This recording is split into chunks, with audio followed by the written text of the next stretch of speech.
Camila, you superstar. Dad! Good morning! I missed you! Oh my goodness, we were just saying it's been a year. It's been Over more. a year. It's been a year and a half. But I'm so glad you took a little bit of time off. I know. I needed it. I needed to just be a human for a little while. To the point where I actually feel like, whoa, being a pop singer, interviews, whoa. But I love it. You're back to work today. Yeah, totally. It's crazy because we were talking to the team before you came in, and it's like, one of them said to me, Camila's still only 22. And that is really hard for me to believe. Because you've known me for like 8 years. Yeah. For like 7 years. Yeah. It's so crazy. And it's strange for me to think how young you were. I know. I started really young. Started at 15.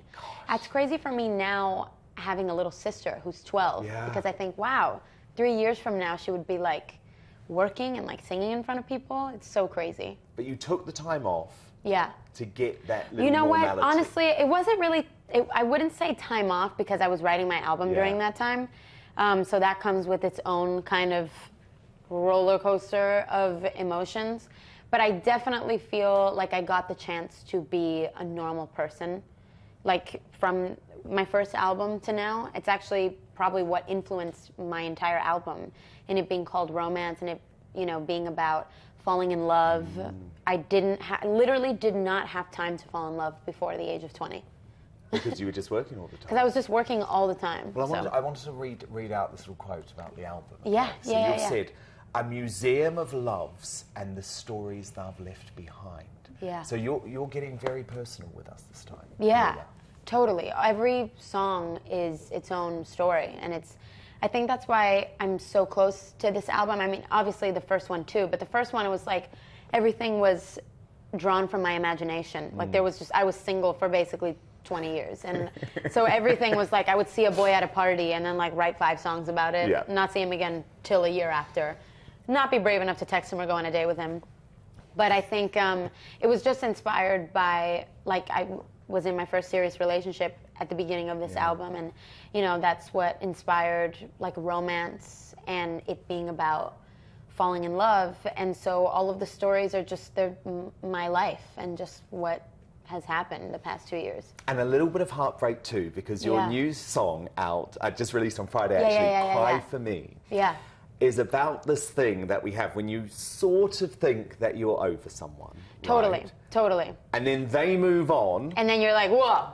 What's going on here? That was too fast. It was actually, I had this idea of, when I was like 17, I wrote this song called I'm Pissed Off, You're Happy.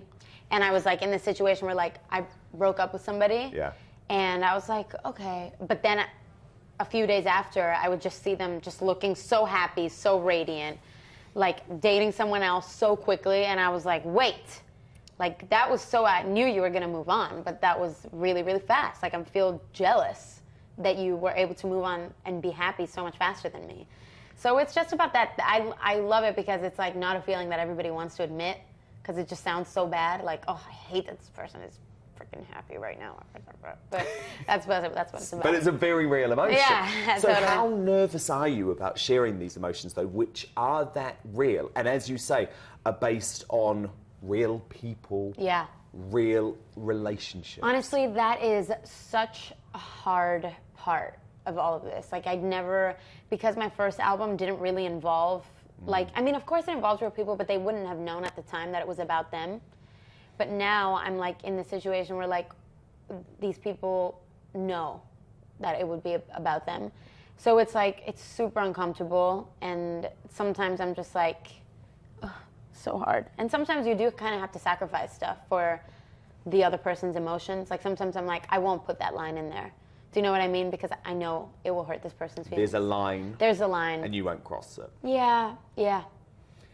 Then there is happiness, though, too. Yes. Camila, because, of course, I'm delighted, actually, because I feel like I've got to see you grow up and become this really incredible young woman who is able to deal with fame in a great way. Thank you. Then at the same time, coming up at like exactly the same time, was a very, very respectable young man called Shawn Mendes, who you worked with actually previously. Yeah. And now you're in a happy relationship. Yeah. He has hinted, hasn't he, that maybe he pursued you for a while. Yeah. Are you happy? I'm so happy. I'm so happy. I mean, I have known him for such a long time, and I don't know, he just feels like home to me, you know. So I'm just, yeah, I'm really happy. Are there songs on the album about him?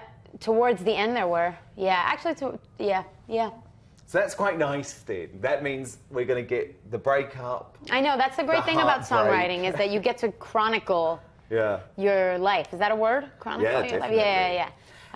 Now, I have to ask about your incredible live lounge set, because Thank obviously you. you did your own song, which I loved, but the one that has got everyone talking is your cover of Lewis Capaldi's Someone You Love. Partly because the performance was so great, but partly Because he's the most hilarious person on the planet. Yeah. You know, I was late to this. I realized last night that he has the funniest Instagram account I've ever seen in my life. I did not know that because I haven't been on social media that much. And then I was like, I'm obsessed with his Instagram account. It makes me laugh so hard, and it makes me want to be a funnier, better person. And it's so different to his music, though, isn't it? That's what I think that's why I never thought to look at it. Yeah. Because I was like, I just didn't expect, because his music is like so emotional and heart-wrenching, and then his Instagram is just so hilarious. I love him. Well, I love that he doesn't take himself so seriously. And there's lots of videos, but I also just had to read out his post, his actual post, when he heard your performance of the song. He said, "Sales of the song are about to skyrocket, Camila. You're incredible. I need to tell my mum at once." Then a hashtag, "Camila made me a milli." That is so good. That's so good. My favorite, I was looking at his Instagram yesterday. He has one where he like gets like a 1.5 billion streams on his album. He's like, the way I see it, if there weren't 1,000 other bands and singers in the world, I'd be the biggest singer in the world right now. And I was like, that's just gold.